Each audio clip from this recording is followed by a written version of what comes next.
Hey, this is Madalyn Sklar. And Suze Cooper, and you're listening to All Things Audio. Now, you came across something really cool. I cannot wait to hear you talk about our next item. Well, I have to thank Paul Armstrong for this one as well, because he also does another newsletter, which is about what did OpenAI do this week. And he actually tipped me off on this one about ChatGPT introducing voice. So essentially, we'll be able to talk to ChatGPT and give our prompts and then hear a response. They are using Whisper, which is the OpenAI open source speech recognition model, and they will be turning text into speech using these voice actor modelled voices, so as human as they can kind of get them at the moment. And equally the other way back, they'll be converting speech into text as well. Now, it says that Plus and Enterprise users are going to get to try this out over the next few weeks. So it's not something that I've had a go at particularly yet, but I did see in the little video, it's a very recognisable UI. So you've got a red button essentially, and you can either tap or hold that while you speak your prompt into the app. Then you release that to process your prompt, and it will then give its response, which you will hear. So very interesting. I'm super interested in whether or not our common sense filters will work. I mean, maybe people aren't already using common sense anyway with the text version of this, but will our common sense filters still work in terms of hearing the output coming back to us? Or do we trust it more because we're hearing this human-like voice telling us the information? And it's an interesting one. I guess the way that we interact with ChatGPT, I kind of expected it would move on into kind of voice and audio, but maybe not this quickly. So it's interesting to see them sliding right over there right now. Yeah, it's very interesting. We'll definitely be keeping a watchful eye out for this one.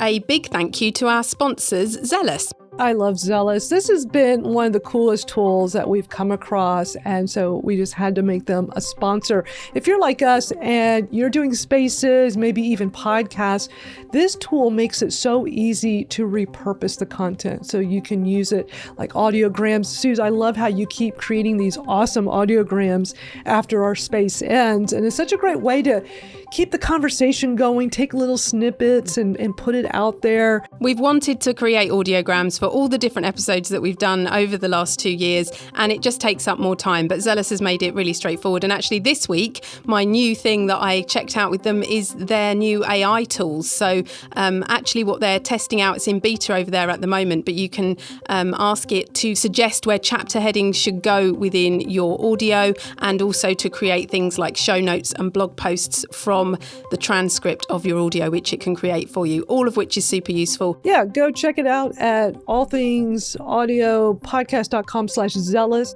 They have a free trial. Highly recommend it. We both did the free trial, Suze and I, and we fell in love with it. I love this next piece of news you came across, a partnership between OpenAI, which is ChatGPT, and Spotify, so that podcasters will be able to clone their voices and translate them to other languages. This is fascinating to hear about. Yeah, so this is heading back into the realms of voice, a little like the ChatGPT story we were talking about earlier.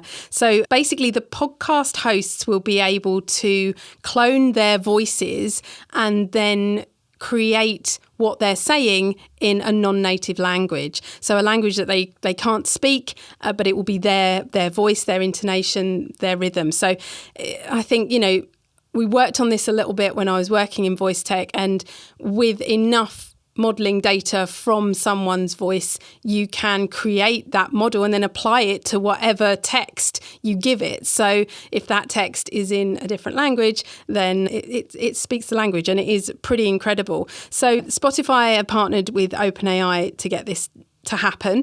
French was meant to be the first example that they pushed out, I believe, of the 3 podcasts that they're trialling it on. So they're trialling it on the Lex Fridman podcast, Armchair Expert, and Diary of a CEO with Stephen Bartlett.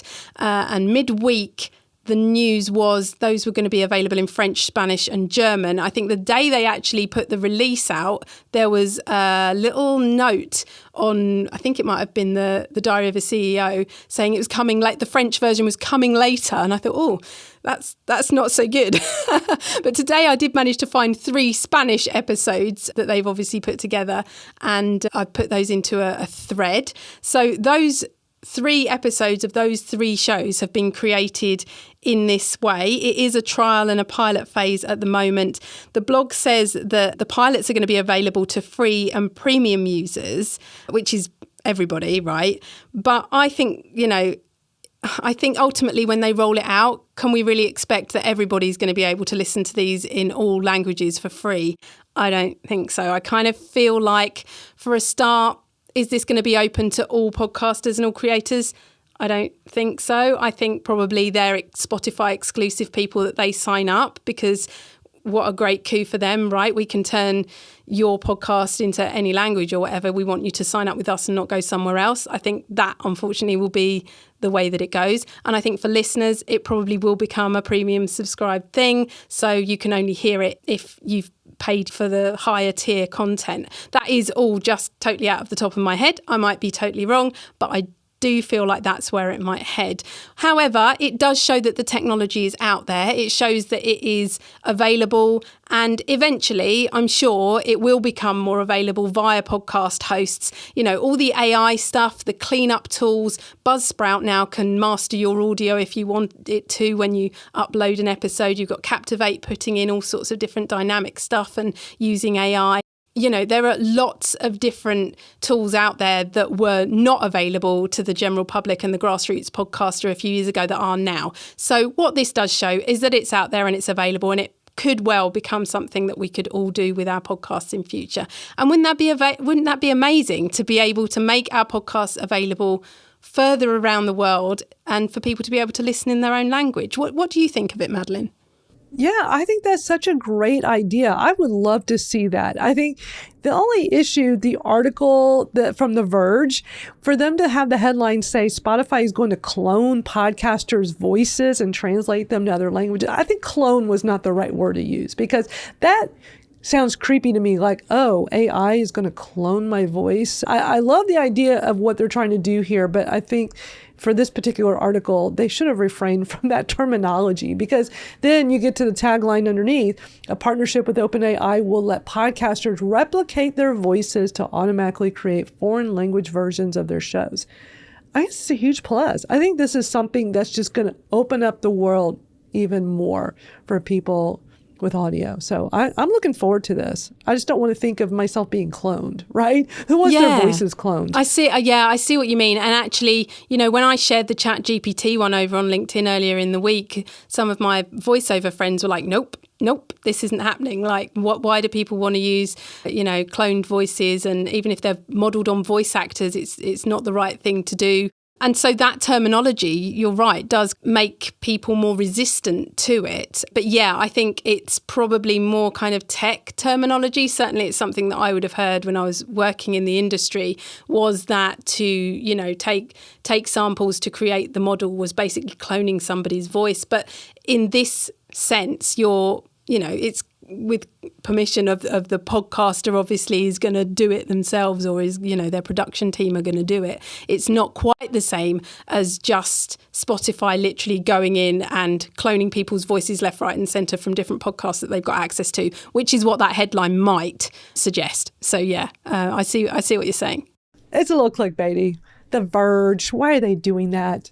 Because when you read the rest of the article, it's like, what a great idea. I'm excited about it. But yeah, you can really turn people off by just your words. And I think that was just a poor choice of words.